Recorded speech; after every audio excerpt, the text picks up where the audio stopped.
এই কাজ যারা করেন ধন সম্পদে তাদের ভরিয়ে দেন শনি। বড় ঠাকুরের দয়ায় মেলে প্রচুর সম্পদ। হিন্দু ধর্মে শনি হলেন কর্মফলের দেবতা।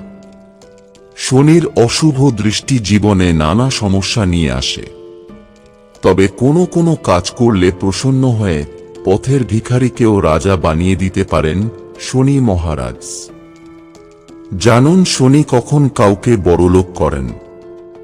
জ্যোতিষ অনুসারে শনির বক্রদৃষ্টি যার উপর পড়ে তার জীবন নানা বিপর্যয়ের মধ্যে পড়ে প্রায় ছারখার হয়ে যায়। আবার উল্টো দিকে শনির শুভ দৃষ্টির প্রভাবে পথের ভিখারিও রাজা হয়ে যেতে পারেন। আমরা যেমন কাজ করি সেই অনুসারে আমাদের ফল দেন শনি দেবতা। তাই নিজের কাজের মাধ্যমেই শনিকে প্রসন্ন করে প্রচুর অর্থ উপার্জন করতে পারেন জাতক। 1. সততা ও পরিশ্রম। যারা সত্য কঠোর পরিশ্রমী তাদের প্রতি প্রসন্ন থাকেন শনিদেব। যারা মন দিয়ে নিজের কাজ করেন এবং কখনো কারোর সঙ্গে প্রতারণা করেন না তাদের উপর শনির আশীর্বাদ থাকে সব সময়। শনির কৃপায় এরা জীবনে পর্যাপ্ত অর্থ উপার্জন করেন এবং কখনো কোনো রকম আর্থিক সংকটের মুখে পড়েন না। 2. দরিদ্র সেবা।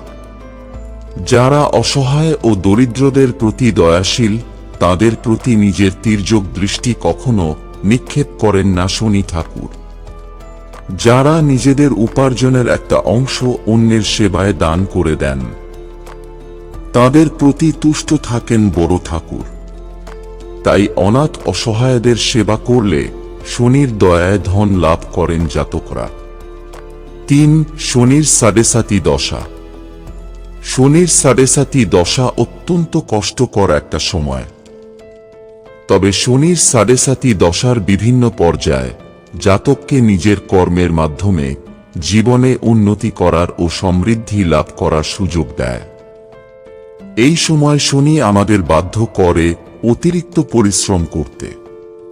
এই সময় আপনি সৎ পথে থেকে কঠোর পরিশ্রম করলে নিশ্চয় তার উপকার পাবেন। 3. কোষ্ঠীতে শনির অবস্থান। শনি জন্মছকের তৃতীয়, ষষ্ঠ বা একাদশ ঘরে থাকলে শনির কৃপায় জাতক জীবনে উন্নতি করার সুযোগ পান। শনি নিজের ঘরে উচ্চস্থানে থাকলে জাতক আর্থিক সমৃদ্ধি লাভ করেন। জীবনে প্রভাব প্রতিপত্তি অর্জন করতে পারেন এরা। 4. বজরংবলীর আরাধনা। শনি হলেন বজরংবলীর পরম ভক্ত। তাই বজরংবলীর পুজো করলে প্রসন্ন হন শনিদেব।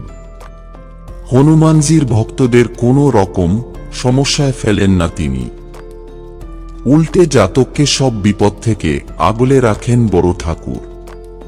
বন্ধুরা, ভিডিওটি ভালো লাগলে লাইক করুন এবং আমাদের চ্যানেলে নতুন হয়ে থাকলে সাবস্ক্রাইব করুন।